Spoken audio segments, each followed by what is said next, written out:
What's up, Gisters, and welcome back to Obas Trending Gist. Today, we are breaking down a very significant moment. President Bola Tinubu's address at the 15th BRICS Summit in South Africa. This was a huge platform and the president didn't waste it. He spoke about how Africa, despite contributing the least to climate change, suffers the most from its effects. He called for a complete overhaul of the global financial system, debt forgiveness, and challenged the BRICS nation to champion a new pact for justice and fairness. In short, he declared that Nigeria is no longer a passive observer, but a major architect of its own future.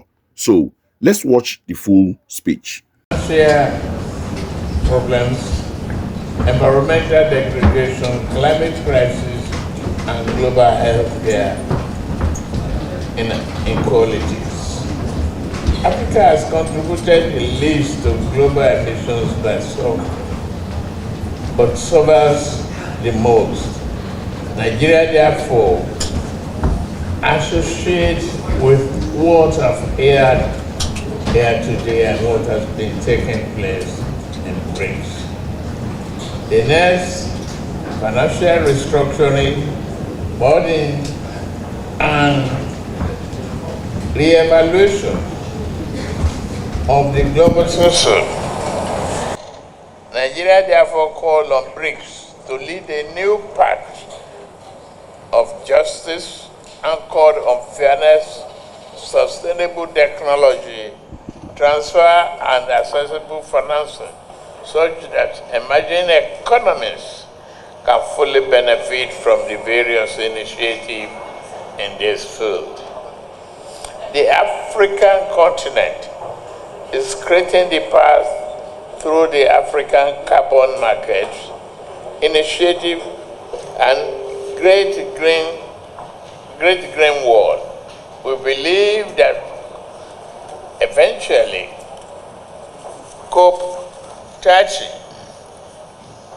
will strengthen our resolve to strategically embrace a healthy global environment.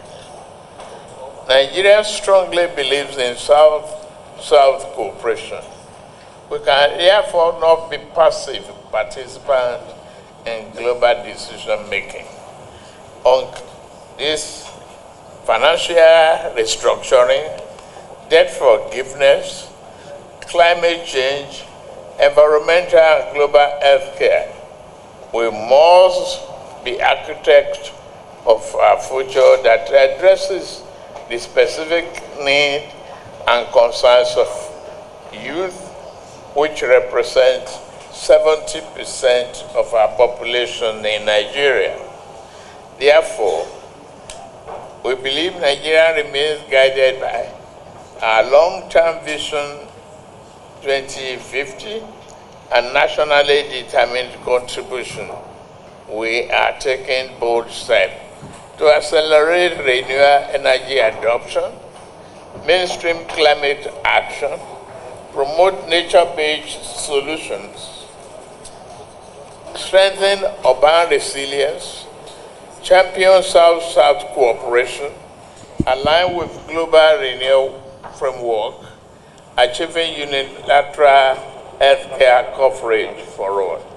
Addressing non-communicable diseases is a must.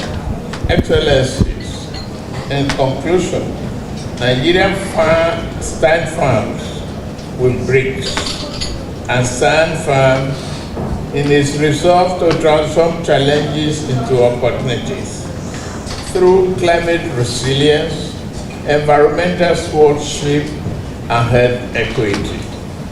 As we approach COP30 and look to strengthen global health system, we believe the BRICS must not only be a bloc of emerging economies, it must be a beacon of emerging solutions and resolutions rooted in solidarity, self-reliance, sustainability, and shared growth, prosperity of a common future.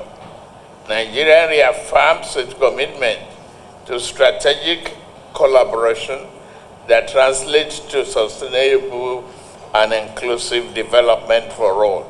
Thank you very much for your attention.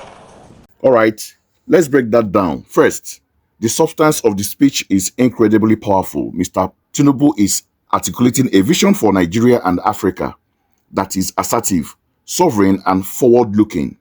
He used the keyword like Nigeria cannot be a passive participant but must be an architect of our future.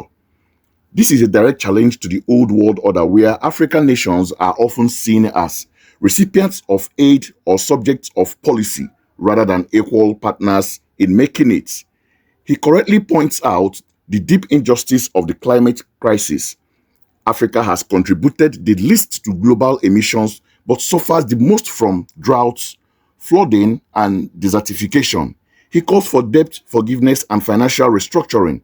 Isn't just a plea for help, it's a demand for a system that doesn't keep developing nations in a perpetual cycle of debt, especially when that debt makes it impossible to invest in the very green technology the world is demanding. The optics are also important, seeing the Nigerian president on that stage in our traditional Agbada delivering a firm message projects an image of confidence and cultural pride. This wasn't a speech of a supplicant, it was the speech of a leader representing the continent's largest economy and population. But as with all great speeches, the big question is what happened next? The challenge is always bridging the gap between powerful rhetorics on the global stage and the reality on ground. For Nigeria to truly be an architect of its future, it needs to align its domestic policies with this vision. When we talk about championing renewable energy, we must also ask tough questions about our own over-reliance on fossil fuel and the pace of our energy transition at home. When we talk about being a leader, we must ensure our own governance, economic management, and infrastructure can support that ambition. The speech sets a high bar, and the follow-through is everything. His call for BRICS to lead is fascinating. While BRICS presents an alternative to Western-led institutions like the World Bank and IMF, it's not without its own complexities. There are serious power dynamics within the bloc, especially with China's massive economic influence. For Nigeria, this speech signals a strategic willingness to engage with all global powers to find the best deal for our development. It keeps all options on the table. Ultimately, this speech is a statement of intent. It's a roadmap. The world has heard Nigerians' position. Now, the work begins at home and in the hall of global power to turn this powerful world into a tangible, prosperous reality for all Nigerians. That's my take on it. But what do you guys think? Was this the right message for the president to deliver on the world stage? What do you think are the biggest hurdles for Nigeria in achieving this vision? Drop your thoughts in the comments below. I'm really keen to hear your perspectives. If you enjoyed this breakdown, make sure to hit the like button, subscribe to Obas Trending Gist, and ring that notification bell so you never miss an update on the stories that matters. Thanks for watching, and I'll see you in the next one.